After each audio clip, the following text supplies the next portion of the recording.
En las últimas semanas está culminando en China un proceso que viene de antes y que se ha convertido en una purga sin precedentes en el Ejército Popular de Liberación. Cerca de 2 centenares de altos mandos apartados, investigaciones internas opacas, caída de figuras clave en el aparato militar. Oficialmente se habla de disciplina, de lucha contra la corrupción. Extraoficialmente cunden las inquietudes y las preguntas. ¿Está Xi Jinping blindando su poder todavía más? ¿Preparando el ejército para escenarios de conflicto o para todo ello? Pues lo hablamos con Sergio Castaño, coordinador del grado en Relaciones Internacionales de la Universidad Internacional de La Rioja. Sergio, bienvenido, buenas tardes. Hola Rafa, buenas tardes. Como digo, 170 cargos del ejército purgados, incluido Zhang Youxia, que era hijo también de un príncipe rojo, el más alto dignatario del ejército, presente en los comités más poderosos. Esto es una campaña clásica de disciplina interna, como se han visto otras, o es algo cualitativamente distinto en la relación entre Xi y los militares? Es muy simbólico, es verdad que para todos estos regímenes no democráticos, el ejército es fundamental para mantener su poder y siempre necesitan tener personas afines. Y en el caso de Zhang Youxia, era una persona incluso vinculada familiarmente a Xi Jinping, pero si se detecta cualquier tipo de fisura en la estructura del ejército, sería un riesgo para el poder establecido ahora mismo en China y para la hegemonía de Xi Jinping, y ha tomado esta decisión, una purga interna para poner a fines en las altas esferas, en la cúpula del ejército, y que el ejército camine en la misma sintonía que se marca desde Pekín, sin que pues, puedan surgir divisiones internas que pudieran llevar a plantear alternativas dentro del poder chino. Cuando, Sergio, se especula, analistas tanto dentro como fuera de China reconocen que ahora mismo obviamente es un régimen autocrático, donde no hay libertad obviamente de prensa, ni hay transparencia, todo lo contrario, opacidad.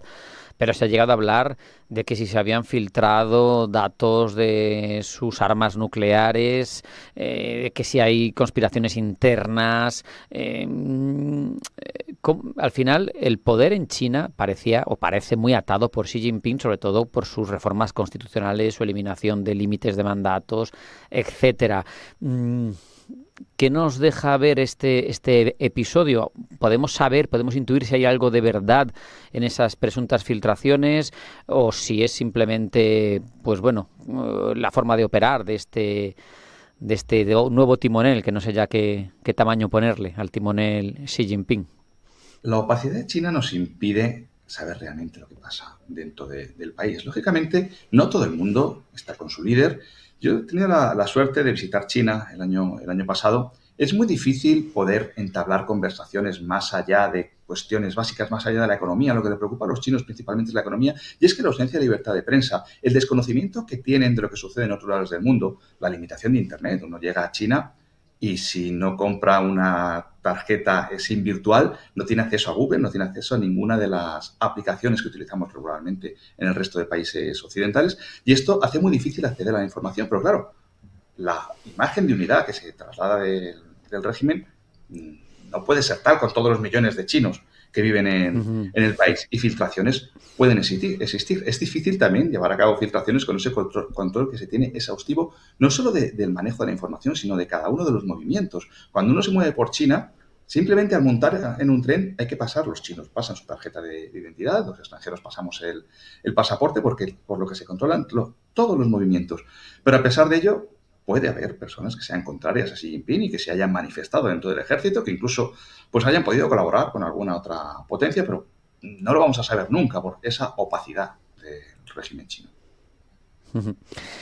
Ahora mismo hay un contexto complicado con Occidente, sobre todo en lo relativo a Taiwán, que si bien sabemos que legalmente en el plano internacional, Naciones Unidas, etcétera, pues es parte de China, parte de la China que preside Xi Jinping, pues a efectos prácticos, de facto sigue siendo un país independiente y ese es el statu quo que quiere mantener, por ejemplo, Estados Unidos. Yo te pregunto si estas purgas pueden leerse como una preparación indirecta para un escenario de más conflicto o más como una reacción a problemas internos, porque al final sabemos, si miramos hacia atrás, que desde el Pentágono se ha aludido a fechas tan cercanas como 2027, no sé si están en lo cierto o no, para mencionar posibles acciones de China contra Taiwán. No sé en qué punto estamos y si esto puede ser un síntoma. Bueno, hay que analizar esta decisión desde el punto de vista interno, que ya hemos estado viendo, pero también la reconfiguración y modernización del ejército para poder llevar campañas internacionales.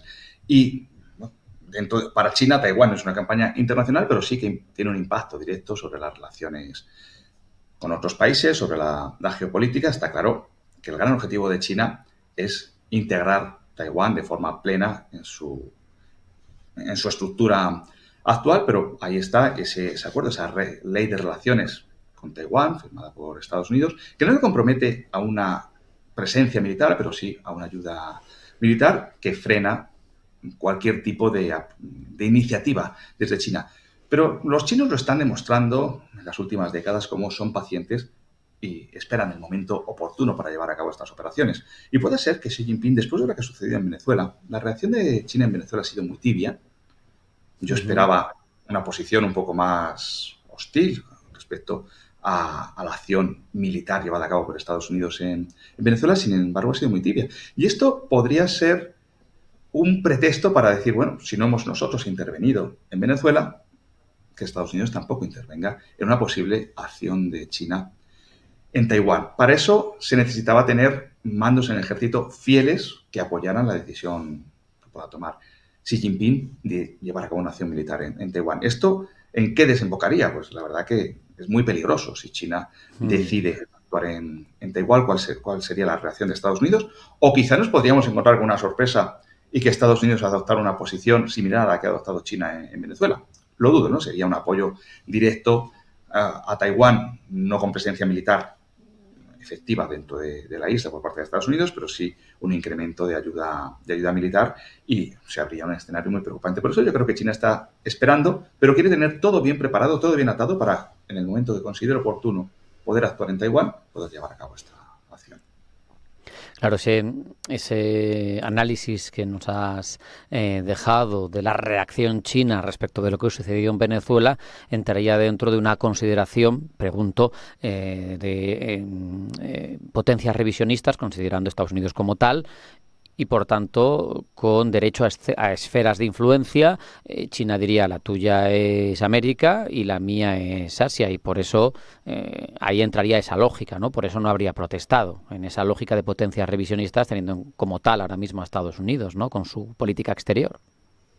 Sí, pero yo creo que lo que ha evitado China más ha sido una confrontación directa, militar, tener que enviar ayuda disuasoria, en cualquier caso, a Venezuela, pero el objetivo de China en América Latina es potente. Lleva muchos años ya. China es el principal socio comercial de la mayor parte de países sudamericanos. En el caso de Chile, Chile ya lleva muchos años mirando hacia el Pacífico más que hacia el norte.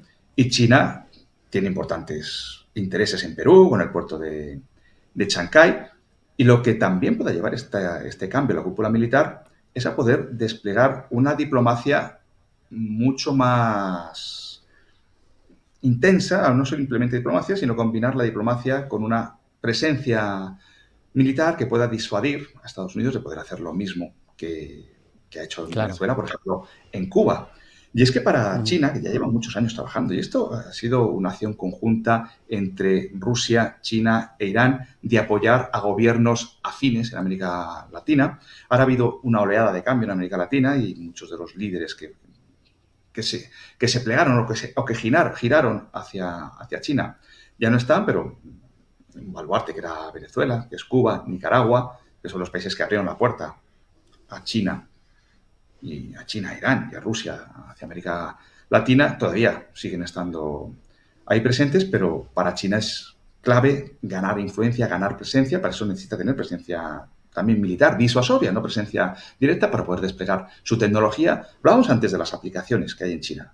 Por ejemplo, aplicaciones para movilidad como Didi, que en China no existe Uber, existe Didi, funciona en América Latina y no funciona en Europa, por ejemplo.